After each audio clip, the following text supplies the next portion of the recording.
Hey, what's going on? Taha Photo here. Welcome back to the channel. Today it's all about the questions you guys ask me the most. So let's get into it. So we're hopping into the last 2 months of the year, which is hard to believe, but that's where we're at. And I do want to finish strong. I'm sure we're all feeling the same way.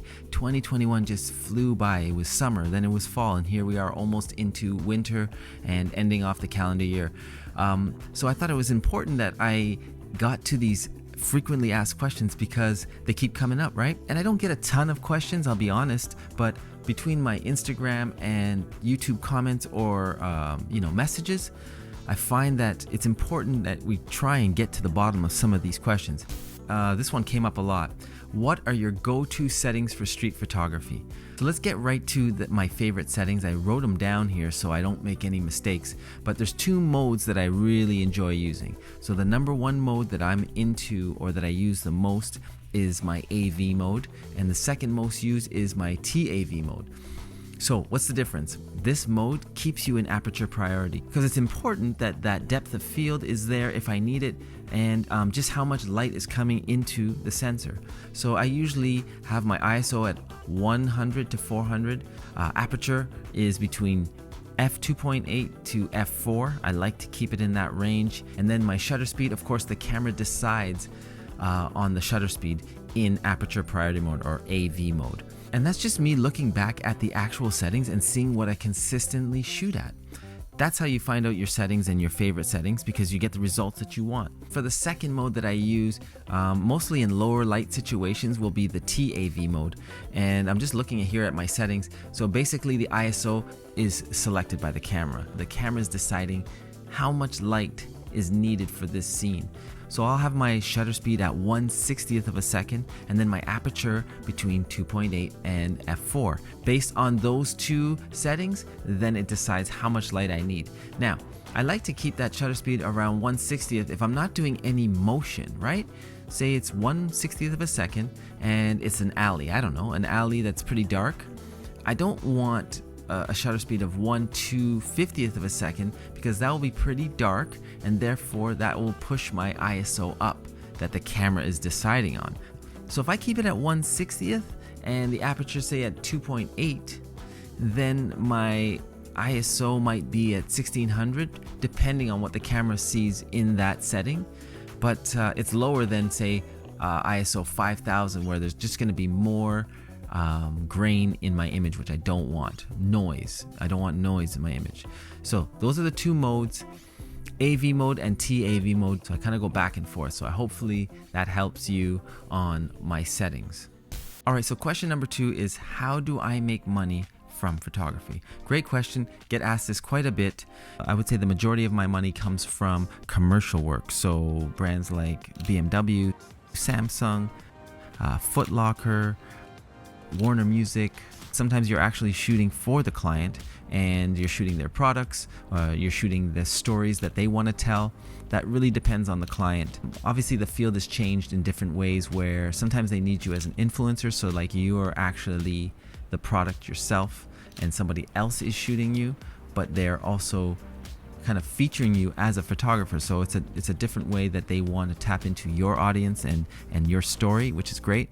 So obviously one of the big pros of working with a bigger brand is you have a bigger budget, which is great. One of the cons, or one of the catches when you're working with commercial clients, is that they have a brand, they know exactly how they want it to look, and you can't really mess with that, right? So they want you for your creativity and maybe your audience and your influence, but they have a specific guideline of how their brand has to look, and they want you to execute that for them. So that's kind of a con, but it's also a challenge. You can actually learn more about what you want to shoot as a photographer by doing jobs like this. I guess the optimistic part of me says, okay, how can I get better as a photographer in these constraints or in these guidelines that they have? For example, I was working with Warner Music, and so I was shooting different acts, older, younger, everything in between, and I thought to myself, wow, this is interesting. I'm doing a lot more studio work than I usually do, and so you have to get better at lighting, you have to get better at group shots for a band, say, for example. So it really opened me up to wanting to work with more musicians based on this company that wanted my services. So another way that I generate income is selling prints from my website, and that's been an interesting process because I do get calls pretty frequently about prints that people see on my Instagram or in the actual video, my YouTube videos. People say, can I get that print? I would love that. So then I'll get those images printed up and send them out. I've gotten much better at going out to shoot with intention and saying, okay, you know what, people seem to gravitate to images like this of my street photography. So I'm gonna shoot more like this and see what people's reaction is to these images that I created for my store. So there's so many ways you can look at that. Are you selling out because people are requesting things and you're going out and shooting them? Well, I don't think so. I think you're actually taking images that people connect to, that you shot, that you thought were dope, and now people are saying, yo, I want more of that. So in a way, it's helping you refine your lens to the world. So one thing that I have been doing a lot of is teaching photography to underserved youth in the Toronto and GTA area. And I've been doing that for about 5-6 years now, even maybe a little longer. And it's been fantastic. You want everybody to have access, because I know when I started photography, I didn't start as a youth. I started much later as an adult. But I would love to have had that mentorship, the guidance to really express yourself. And I thought that photography has been a fantastic way that I can teach what I know about photography onto the youth, onto the next generation, to open up their minds, to travel the world, to express themselves. And 2 places that I've been teaching the most is the Remix Project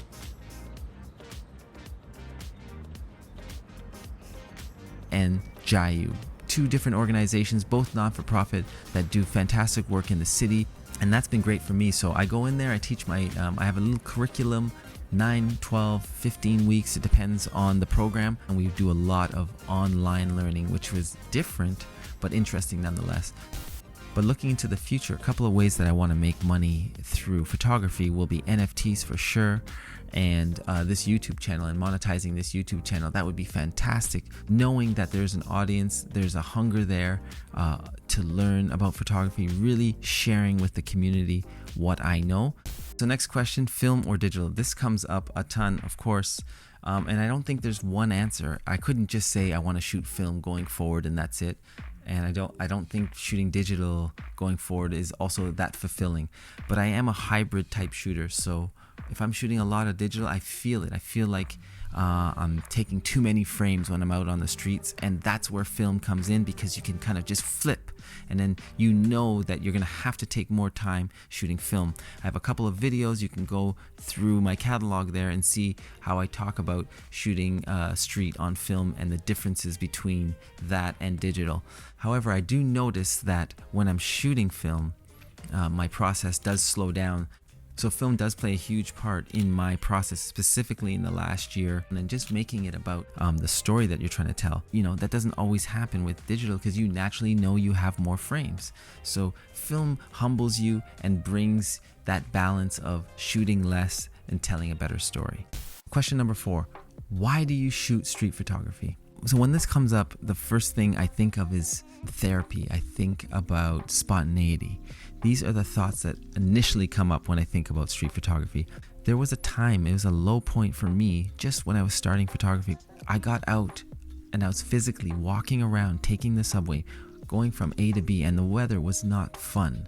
If you live in a Canadian city, you know all about it. It can get really cold in the winter, but I found myself still going out and, you know, getting the heart rate up and really moving and processing my thoughts, good ones, bad ones, all those thoughts in between. And I felt that street photography really helped me navigate those thoughts. So I was less heady because I wasn't wondering about what I want to do with my life. I wasn't thinking about it in a room. I was actually out on the street listening to a podcast, having a little tea or coffee as I'm out on the street documenting actual life. It sounds cliche, but there's something about a moment that hasn't happened yet that you connect with and others relate to. That is special.